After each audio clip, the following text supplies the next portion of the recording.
Hello guys, good morning all of you and welcome back to our channel again. हम discuss करते हैं physical world and measurement यानी भौतिक जगत एवं मापन। और लास्ट क्लास में हमने एप्लीकेशन ऑफ डायमेंशनल एनालिसिस यानी विमीय विश्लेषण के अनुप्रयोग के बारे में बात करी थी। उसके तीनों ही अनुप्रयोग हम पढ़ चुके हैं, जो है भौतिक सूत्र की सत्यता, किसी भौतिक राशि के आंकिक मान को एक मात्रक पद्धति से दूसरी मात्रक पद्धति में बदलना और अलग अलग भौतिक राशियों के बीच अंतर संबंध यानी उनके सूत्र विस्थापित करना। तो इन एप्लीकेशन के बाद हमारे इस चैप्टर का नाम ही है फिजिकल वर्ल्ड एंड मेजरमेंट। तो हम बेसिकली मेजरमेंट के बारे में डिस्कस करते हैं। देखिए, मेजरमेंट एक कंपैरेटिव प्रोसेस है, एक तुलनात्मक प्रक्रिया है। किसी भी चीज़ का अपन जब मेजरमेंट लेते हैं तो हम बेसिकली करते क्या हैं, हम उस भौतिक राशि का कंपैरिजन करते हैं पहले से स्टैंडर्ड हमारे मात्रकों के साथ। तो मेजरमेंट बेसिकली कंपैरेटिव प्रोसेस है। समझिए कैसे? अगर आपको कहा जाए कि 5 सेंटीमीटर का लंबा रेखाखंड खींचना है तो आप क्या करेंगे? आप अपने बैग में से स्केल निकालकर स्केल से मेजर करके 5 सेंटीमीटर लंबा रेखाखंड खींचेंगे। इसी तरह से अगर आपको कहा जाए कि 2 किलोग्राम शक्कर लेनी है तो आप क्या करोगे? एक तुला जो होगा, है ना, वेइंग स्केल, उसके एक साइड 2 किलोग्राम का बाट रखेंगे और उसके दूसरी साइड शक्कर रखेंगे। जब वो दोनों बराबर हो जाएंगे तो आप कहेंगे कि सर 2 किलोग्राम शक्कर आ गई। तो बेसिकली मेजरमेंट जो है वो एक कंपैरेटिव प्रोसेस है। हम क्या करते हैं? हम कंपैरिजन करते हैं। जब हमने 5 सेंटीमीटर लंबा रेखाखंड खींचना था तो हमने हमारे 5 सेंटीमीटर लंबे रेखाखंड की तुलना किससे करी है? स्केल से करी है। तो हमने इसको इससे कंपेयर करके बराबर कर दिया और हमने 5 सेंटीमीटर लंबा रेखाखंड खींच दिया। इसी प्रकार जब हमें शक्कर का वजन ज्ञात करना था तो हमने उसके वजन को पहले से ज्ञात 2 किलोग्राम के बाट के वजन से बैलेंस किया, मतलब उससे तुलना करी और हमने उसका वेट मेजर किया। इसी तरह अगर हमें किसी कपड़े की लंबाई मापनी है तो हम स्केल का यूज़ करते हैं। अगर हमें आयतन मापना है तो पहले से डिसाइड वॉल्यूम जो स्टैंडर्ड है उसका यूज़ करते हैं। जो भी हम मेजरमेंट करते हैं वो सारी ही मेजरमेंट हम कंपैरेटिव करते हैं, हम उसकी तुलना पहले से ज्ञात स्टैंडर्ड्स के साथ करते हैं। तो इस हिसाब से जब भी हम मेजरमेंट करते हैं तो हमेशा ही कोई ना कोई एरर रह जाती है, कोई ना कोई त्रुटि रह जाती है। ऐसा कोई मेजरमेंट नहीं है दुनिया में जो 100% एक्यूरेट हो। यस, ऐसा कोई मेजरमेंट नहीं है जो 100% एक्यूरेट हो। हर प्रकार के मेजरमेंट में कुछ न कुछ एरर्स अवश्य ही रह जाती हैं। उन्हीं एरर्स के बारे में आज हम इस सेशन में डिस्कस करेंगे। तो चलिए शुरू करते हैं आज का सेशन। हम बेसिकली डिस्कस करने वाले हैं एरर्स एंड एक्यूरेसी।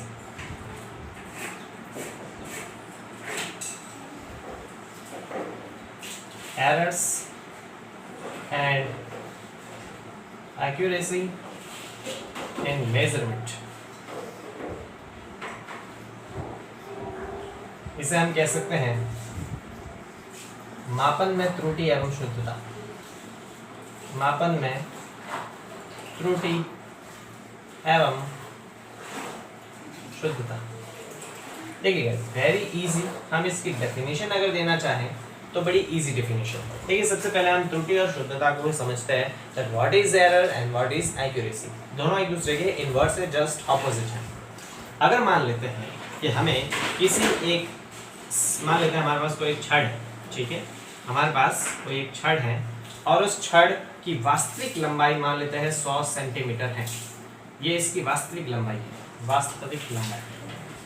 मान लेते हैं इस छड़ की जो वास्तविक लंबाई है वो हमारे पास 100 सेंटीमीटर है और इस छड़ को हमें मेजर करने के लिए दिया जाता है। एक छड़ है AB और इस छड़ की वास्तविक लंबाई जो मेरे पास है वो कितनी है? 100 सेंटीमीटर है इसकी वास्तविक लंबाई। इस छड़ को हम मेजर करते हैं, इसकी लंबाई को हम मेजर करते हैं, मापते हैं स्केल से, और हम मेजर करने के बाद इसकी लंबाई हम निकालते हैं 99.96 सेंटीमीटर। मान लेते हैं हमने इसकी लंबाई मापी और इसकी हमने जो लंबाई मापी वो 99.96 सेंटीमीटर है। तो ये कौन सा मान कहलाता है? ये हमने मापा है इसलिए ये मापित मान कहलाता है, ठीक है। ये इसका वास्तविक मान है और ये इसका मापित मान। तो हम क्या देखते हैं कि वास्तविक मान और मापित मान में कुछ अंतर आता है। वास्तविक मान और मापित मान में जितना अंतर आता है वो ही त्रुटि कहलाती है। क्या कहलाती है? त्रुटि। तो बेसिकली त्रुटि क्या होती है? किसी भी मापन में जो त्रुटि होती है वो वास्तविक मान और मापित मान का अंतर होता है। वास्तविक मान और मापित मान का अंतर। अब देखिएगा, वास्तविक मान और मापित मान के अंतर का मैं यहाँ पे मॉडुलस लिख लेता हूँ, यानी हम हमेशा इसको पॉजिटिव ही कंसिडर करते हैं, ठीक है। तो यहाँ पर त्रुटि अगर मैं बात करूँ तो त्रुटि क्या आ जाएगी, वास्तविक मान मेरे पास कितना है 100 और मापित मान मैंने कितना लिया 99.96। तो यहाँ पे जो त्रुटि आएगी गाइस वो कितना आ जाएगी, 100 में से ये माइनस किया तो 0.04 सेंटीमीटर, ये इसमें त्रुटि आ जाएगी। तो त्रुटि बेसिकली किस प्रकार से डिफाइन होती है, किसी भी भौतिक राशि के मेजरमेंट में एरर को या त्रुटि को डिफाइन किया जाता है उस भौतिक राशि के वास्तविक मान और उसके मापित मान के अंतर को हम उसकी त्रुटि कहते हैं। अब समझिए, इसी छड़ को मैंने दूसरी बार अगर माप लिया, ठीक है, सेकंड टाइम, ये फर्स्ट केस में मैंने 99.96 सेंटीमीटर मापा, सेकंड केस में मैंने इसको मापा तो मेरे पास लंबाई आई इसकी 99.97 सेंटीमीटर, ये सेकंड केस में इसकी लंबाई है। तो इस स्थिति में यहाँ पे त्रुटि कितनी आ जाएगी, यहाँ पे त्रुटि आ जाएगी 100 minus 99.97 is equal to 0.03 centimetre. ये सेकंड केस में मैंने मापा। मान लेते तीसरी बार इसको मैंने मापा तो यहाँ पे इसका मापित मान आया 99.98 सेंटीमीटर। इस स्थिति में त्रुटि कितनी आ जाएगी, त्रुटि आ जाएगी 100 minus 99.98 is equal to 0.02 centimetre. Clear. मान लेते हैं चौथी बार अपन ने इसको मापा और मैंने मेजरमेंट लिया 99.99 सेंटीमीटर, तो यहाँ पे इसकी त्रुटि कितनी आ जाएगी, त्रुटि आ जाएगी 100 minus 99.99 is equal to 0.01 centimetre. तो हम क्या देखते हैं गाइस, त्रुटि तो हमने डिसाइड कर ली कि त्रुटि क्या होती है, मापित मान और वास्तविक मान का जो अंतर होता है या वास्तविक मान और मापित मान का जो अंतर होता है, क्योंकि हम यहाँ पे मॉडुलस ले रहे हैं, माइनस आएगा तो भी उसको प्लस ही लेना है। तो वास्तविक मान और मापित मान का जो अंतर होता है उसे हम त्रुटि कहते हैं। क्लियर। शुद्धता या एक्यूरेसी बेसिकली क्या है, तो इन सभी 4 प्रेक्षण में हम क्या देखते हैं, पहला जो प्रेक्षण था हमारे पास उसमें हमने इसकी लंबाई मापी थी 99.96 सेंटीमीटर, जो वास्तविक लंबाई के ज्यादा पास नहीं है। दूसरी हमने जो इसका मापित मान लिया, हमने दूसरी बार जब इस छड़ की लंबाई मापी तो 99.97 सेंटीमीटर आया, जो कि पहले मान की अपेक्षा इस वास्तविक मान के ज्यादा निकट है। ये 96 मापा अपने और ये 97 मापा, मतलब ये वाला मान इस वाले मान की अपेक्षा वास्तविक मान के ज्यादा निकट है। तीसरी स्थिति में हमने इसको मेजर किया तो 99.98 सेंटीमीटर मापा, जो कि इन दोनों ही मान से ज्यादा निकट है। और चौथी स्थिति में 99.99 सेंटीमीटर मापा, जो इन तीनों मानों से ज्यादा निकट है। तो हम क्या कह सकते हैं, शुद्धता बेसिकली सबसे ज्यादा किसमें है, शुद्धता चौथे वाले प्रेक्षण में सबसे ज्यादा है, क्योंकि चौथा वाला जो प्रेक्षण है वो वास्तविक मान के ज्यादा निकट है। तो हम शुद्धता को किस प्रकार से परिभाषित कर सकते हैं, एक्यूरेसी को किस प्रकार से परिभाषित कर सकते हैं। एक्यूरेसी का मतलब होता है क्लोजनेस नियर या closeness towards the real value. वास्तविक मान से निकटता जितनी ज्यादा होगी वो उसकी एक्यूरेसी उतनी ही ज्यादा होगी। या फिर हम ये कहें, पहले अपन वास्तविक मान से निकटता के बारे में बात करें, ये मान वास्तविक मान से कम निकट है और ये मान वास्तविक मान के ज्यादा निकट है, तो हम कहते हैं कि इस मान में एक्यूरेसी ज्यादा है और इस मान में एक्यूरेसी क्या है, कम। तो एक्यूरेसी का मतलब है कि मापित मान वास्तविक मान के कितना ज्यादा निकट है वो उसकी एक्यूरेसी कहलाती है। या अगर दूसरे शब्दों में कहें तो यहाँ पे देखिए, पहले प्रेक्षण में हमारे पास त्रुटि कितनी थी 0.04 सेंटीमीटर और सबसे लास्ट वाले में त्रुटि कितनी थी 0.01 सेंटीमीटर। यहाँ त्रुटि ज्यादा है, यहाँ त्रुटि क्या है, कम। यहाँ पे त्रुटि कम है इसलिए शुद्धता ज्यादा है और यहाँ त्रुटि ज्यादा है इसलिए शुद्धता कम है। यानी अगर किसी भी भौतिक राशि के वास्तविक मान और मापित मान में अंतर ज्यादा है मतलब वहाँ त्रुटि ज्यादा होगी, और अंतर ज्यादा है मतलब वहाँ त्रुटि ज्यादा होने के कारण शुद्धता कम होगी।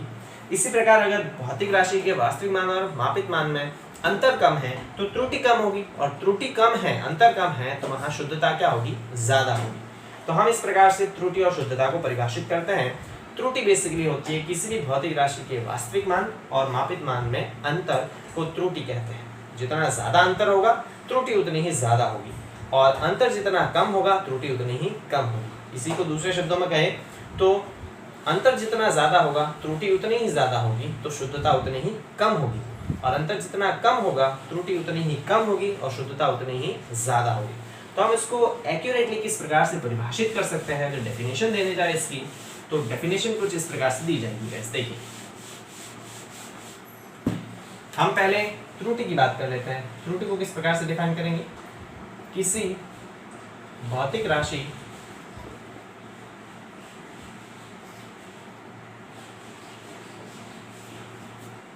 के मापित मान एवं वास्तविक मान के अंतर को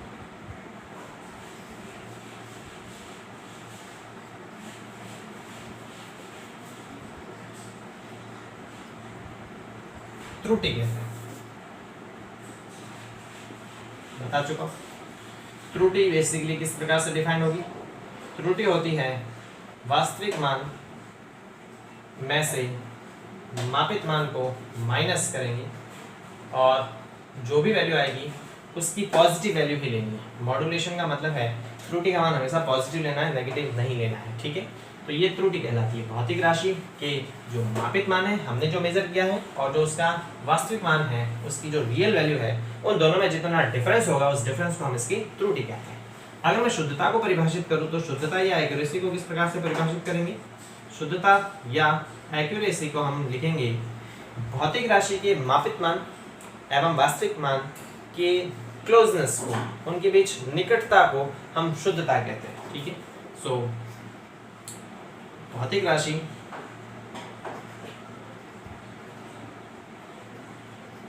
के मापित मान एवं वास्तविक मान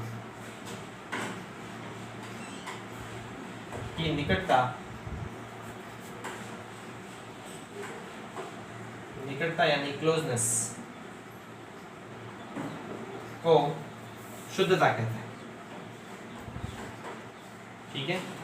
तो हम इस तरह से ये डिफाइन कर सकते हैं, ये तो अंतर को रिप्रेजेंट करता है और ये कम अंतर को रिप्रेजेंट करता है। हम ये कह सकते हैं कि त्रुटि जो है वो शुद्धता के इनवर्सली प्रोपोर्शनल है। समझिए, अगर भौतिक राशि के मापित मान और वास्तविक मान में अगर हम ज़्यादा एक्यूरेट है, एक्यूरेसी अगर ज़्यादा होगी, अगर एक्यूरेसी ज़्यादा होगी तो वहाँ पे एरर कम होगी, त्रुटि कम होगी, और अगर एक्यूरेसी कम होगी तो हमारे पास एरर क्या होगी? ज़्यादा होगी। तो एरर और एक्यूरेसी में इन्वर्स का रिलेशन होता है। अगर हम ज़्यादा त्रुटि करेंगे तो वहाँ शुद्धता कम हो जाएगी, और अगर हम त्रुटि कम रखेंगे तो शुद्धता क्या होगी? ज़्यादा। तो त्रुटि और शुद्धता एक दूसरे के व्युत्क्रमानुपाती क्रमानुपाती होती है, ठीक है। इन दोनों डेफिनेशन का स्क्रीनशॉट ले लीजिए, अपने फेफड़ा में कर लीजिएगा। ऑलराइट गाइस, उसको रफ कर देते हैं अपन। चलिए हम बात करते हैं कि ये त्रुटि बेसिकली कितने प्रकार की होती है। तो आपके सिलेबस में मेनली 3 प्रकार की त्रुटियां दे रखी है जो हम थ्योरेटिकली पढ़ेंगे, उसके बाद 3 प्रकार की त्रुटि जो हम मैथमेटिकली पढ़ेंगे, ठीक है। तो टाइप्स ऑफ एरर की अपन बात करें, टाइप्स ऑफ एरर्स यानी त्रुटियों के प्रकार। तो देखिए बेसिकली यहाँ पे 3 प्रकार की त्रुटियां होती हैं। पहली जिसे हम कहते हैं क्रमबद्ध त्रुटि, क्रमबद्ध त्रुटि या इंग्लिश में इसे कहते हैं सिस्टमैटिक एरर, ठीक है। इसके बारे में डिस्कस करेंगे। दूसरी जो एरर है उसे अपन कहते हैं यादृच्छिक त्रुटि, यादृच्छिक त्रुटि यानी कि रैंडम एरर। और तीसरी जो त्रुटि आती है उसे हम कहते हैं स्थूल त्रुटि यानी कि ग्रॉस एरर, ठीक है। सबसे पहले हम बात करते हैं सिस्टमैटिक एरर की। 3 ही प्रकार की त्रुटियां हम थ्योरी में पढ़ते हैं। क्रमबद्ध त्रुटि जिन्हें सिस्टमैटिक एरर कहते हैं, नाम से स्पष्ट है, काफी सिस्टमैटिक होती है। इनके कारण भी हमें पता होते हैं, उन कारणों का पता लगा के हम इन त्रुटियों को हटा भी सकते हैं। यादृच्छिक त्रुटि यानी रैंडम त्रुटि, रैंडम मतलब जिसका कोई फिक्स पैटर्न नहीं होता, कभी भी आ सकती है, कभी भी जा सकती है। स्थूल त्रुटि, ग्रॉस त्रुटि जो है ऐसी त्रुटियां जो असावधानियों के कारण उत्पन्न होती है। सबसे पहले हम बात करते हैं क्रमबद्ध त्रुटि यानी सिस्टमैटिक एरर्स की। तो देखिए सिस्टमैटिक एरर्स बेसिकली क्या होती है? क्रमबद्ध त्रुटि ऐसी त्रुटियां होती हैं जिनका कारण हमें पता होता है। तो वे त्रुटियां जिनका कारण हमें पता होता है, कारण पता होता है। इन त्रुटियों का हमें कारण पता होता है, पहली बात, प्लस इन त्रुटियों को हटाया जा सकता है। तो इन त्रुटियों को हटाया जा सकता है। 2 इंपॉर्टेंट चीजें, क्रमबद्ध त्रुटियां वे त्रुटियां होती हैं जिनका कारण हमें पता होता है कि वो त्रुटियां क्यों उत्पन्न हुई है, और कारण पता लगाने के बाद उन त्रुटियों को बड़ी आसानी से हटाया भी जा सकता है। ऐसी त्रुटियों को हम क्रमबद्ध त्रुटियां कहते हैं, यानी सिस्टमैटिक एरर्स कहते हैं। अब ये सिस्टमैटिक एरर्स भी आगे 3-4 प्रकार की होती है। मेनली तो हम इसको ब्रॉडली क्लासिफाई करें तो 5-6 प्रकार में क्लासिफाइड कर सकते हैं, लेकिन हम इसको 3 ही प्रकार में क्लासिफाइड करते हैं। तो सिस्टमैटिक एरर बाद में कितने प्रकार की होती है? पहली जो आती है वो आती है यंत्रगत त्रुटि। यंत्रगत त्रुटि जिसे हम इंस्ट्रूमेंटल एरर भी कहते हैं। इंस्ट्रूमेंटल एरर, समझिए। यंत्रगत त्रुटि बेसिकली क्या होती है?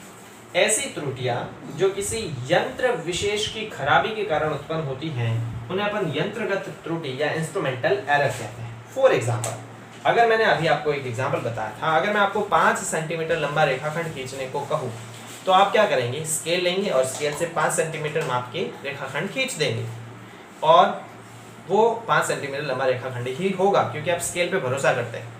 लेकिन मान ले कि जिस स्केल का आप यूज कर रहे हैं वो स्केल ही खराब है, उस स्केल में 5 सेंटीमीटर एक्चुअल में 5 सेंटीमीटर है ही नहीं, तो आपने जो रेखाखंड खींचा है उसकी सहायता से वो भी 5 सेंटीमीटर नहीं होगा।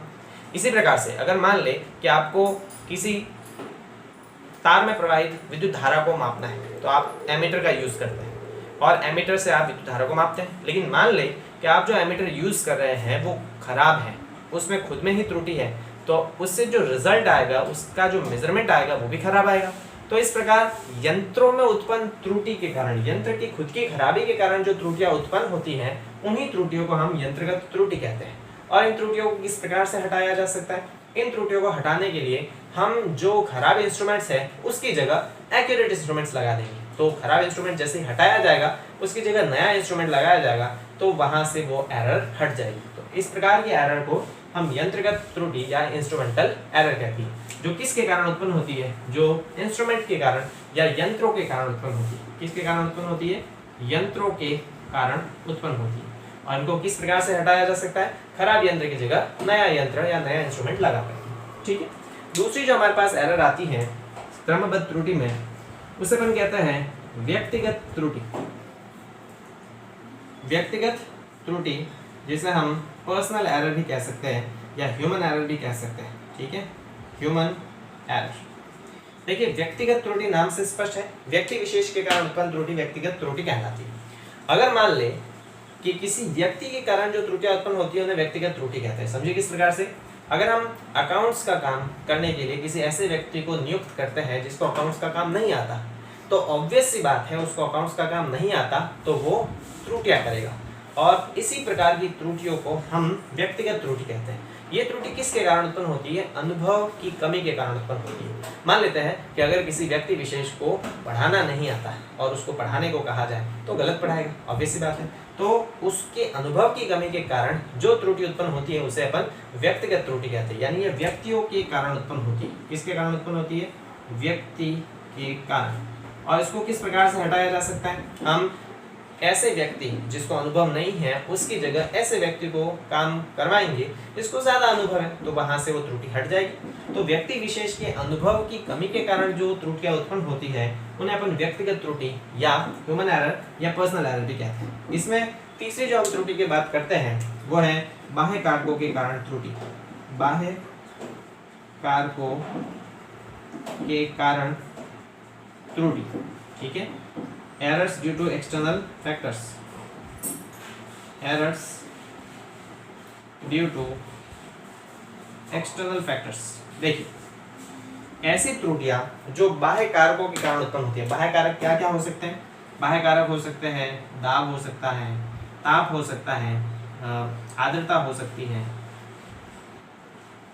ठीक है, तो ये ऐसे कारक होते हैं जिनके कारण भी त्रुटियां उत्पन्न होती है। समझिए किस प्रकार से?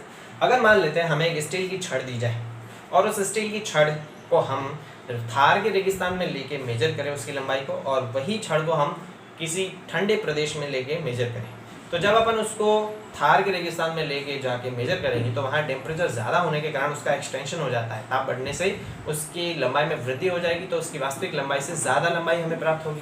और वही छड़ को जब हम ठंडे प्रदेश में लेके जाके मेजर करेंगे तो वहाँ टेम्परेचर कम होने की वजह से इसका सिकुड़ेगी, इसका कॉन्ट्रैक्शन होगा और वहाँ पे लंबाई जो है वास्तविक लंबाई से कम प्राप्त होगी।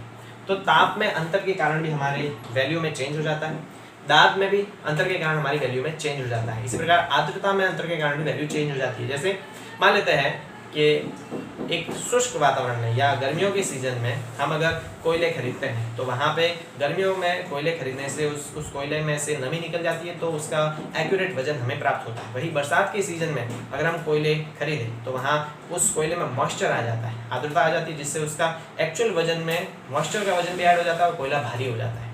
तो ये एक्सटर्नल फैक्टर्स जितने होते हैं, दाब, ताप, आर्द्रता, इनके कारण भी हमारे मेजरमेंट में एरर आ जाती है और उन्हीं एरर को हम बाह्य कारकों के कारण त्रुटि यानी errors due to external factors कहते हैं। अब इनको किस प्रकार से हटाया जा सकता है?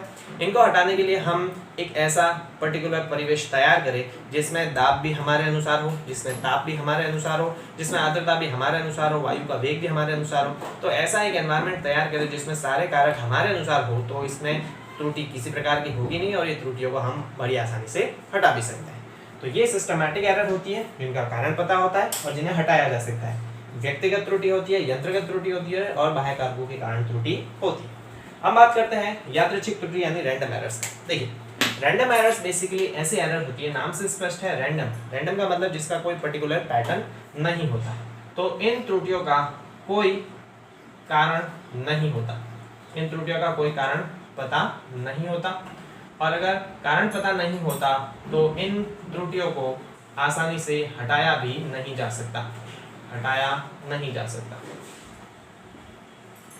ऐसी त्रुटियां जिन त्रुटियों का हमें कोई कारण पता नहीं होता है ये त्रुटि क्यों उत्पन्न हुई है और कारण नहीं पता होने के कारण इन त्रुटियों को हटाया भी नहीं जा सकता, ऐसी त्रुटियों को हम यादृच्छिक त्रुटि कहते हैं।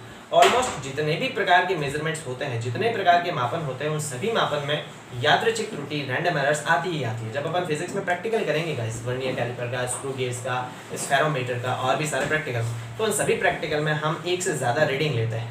हर रीडिंग दूसरी रीडिंग से अलग आती है और वो दूसरी रीडिंग से अलग आने का मतलब है कि उसमें एरर आई और उन्हीं एरर को हम यादृच्छिक त्रुटि यानी रैंडम एरर कहते हैं। इसी प्रकार केमिस्ट्री में जब आप प्रैक्टिकल करते हो टाइट्रेशन वगैरह, तो हर रीडिंग अलग अलग आती है, तो वो अलग अलग रीडिंग आना यादृच्छिक एरर के कारण होता है। वो एक ऐसे एरर है जिसका हमें पता नहीं होता कि वो एरर क्यों आई है और उस एरर को हम हटा भी नहीं सकते, इसलिए इसे अपन रैंडम एरर कहते हैं। अब इस एरर को हटा नहीं सकते लेकिन हम इस एरर को थोड़ा कम कर सकते हैं। किस प्रकार से?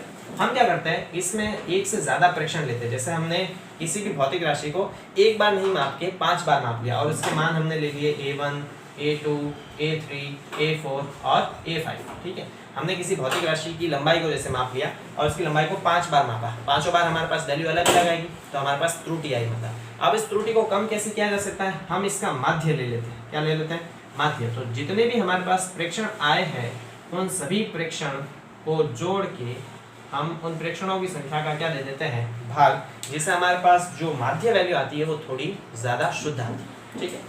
तो यादृच्छिक एरर बेसिकली ऐसी एरर होती है जिसका हमें कारण पता नहीं होता और इनको आसानी से हटाया भी नहीं जा सकता। कम कैसे किया जा सकता है? हम एक से ज़्यादा बार फिजिकल क्वांटिटी को मापते हैं। जैसे इसकी लंबाई लेनी है तो मैंने पहली बार मापा, दूसरी बार मापा, तीसरी बार मापा, चौथी बार मापा, पांचवी बार मापा।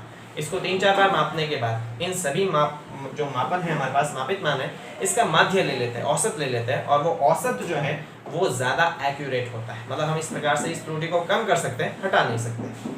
तो ऐसी त्रुटियों को हम कहते हैं यादृच्छिक त्रुटि। तीसरी हम बात करते हैं स्थूल त्रुटि या ग्रॉस एरर्स। देखिए, ग्रॉस एरर बेसिकली ऐसी एरर्स होती हैं जो असावधानी के कारण उत्पन्न होती है। इसके कारण उत्पन्न होती है? असावधानी के कारण, असावधानी के कारण उत्पन्न होती है। ऐसी एरर जो असावधानी के कारण उत्पन्न होती है उन एरर्स को हम ग्रॉस एरर्स कहते हैं। अब असावधानी किस प्रकार से? जैसे मान लेते हैं कि हमें मेजरमेंट लेने को कहा गया और हमने मेजरमेंट लिया 13.6 और टेबल में हमने जब लिखना था तो 13.6 की जगह 13.4 लिख दिया, तो मापा कुछ और लिखा कुछ और, गलती कर दी। इसी प्रकार से हमें मेजरमेंट लेना था और हमें लंबवत देख के मेजरमेंट लेना होता है, हमने उसके तिरछे से देख के मेजरमेंट ले लिया तो आनी वैल्यू 13.5 थी और हमने यहाँ से देखा तो 13.6 आ गई, तो ये असावधानी के कारण आया। इसी प्रकार से जो भी एरर हमारी खुद की असावधानी के कारण उत्पन्न होती है उन एरर्स को हम स्थूल एरर या ग्रॉस एरर्स कहते हैं। तो ये असावधानी के कारण उत्पन्न होती है। पाठ्यांक लेते समय गलती कर देना, लिखते समय गलती कर देना, कैलकुलेशन करते समय गलती कर देना, इन सभी के कारण या असावधानियों के कारण जो गलतियां या एरर उत्पन्न होती हैं, उन एरर्स को अपन स्थूल एरर या ग्रॉस एरर्स कहते हैं। तो बेसिकली थ्योरेटिकली 3 प्रकार की एरर हमने पढ़ी। क्रमबद्ध त्रुटि, सिस्टमैटिक एरर, कारण पता होता है, हटाया जा सकता है। 3 प्रकार की, यंत्रगत त्रुटि, व्यक्तिगत त्रुटि और बाह्य कारकों के कारण त्रुटि। यादृच्छिक एरर, जिनका हमें कोई भी कारण पता नहीं होता है, हटाया भी नहीं जा सकता। कम कैसे किया जा सकता है? माध्य लेके। और स्थूल त्रुटि यानी ग्रॉस एरर, असावधानी के कारण उत्पन्न होती है। असावधानी बहुत तरह की होती है, हम खुद बहुत सारी तरह की असावधानी करते हैं। आप लिखते समय असावधानी कर देते हो, बोर्ड पे लिखा कुछ और होता है, लिख कुछ और देते हो, तो ये भी स्थूल त्रुटि है। तो इन सभी त्रुटियों के अलावा भी हम मैथमेटिकली 3 प्रकार की त्रुटियां पढ़ते हैं, जिसके बारे में हम डिस्कस करेंगे हमारे अगले वीडियो लेक्चर में। Thank you so much.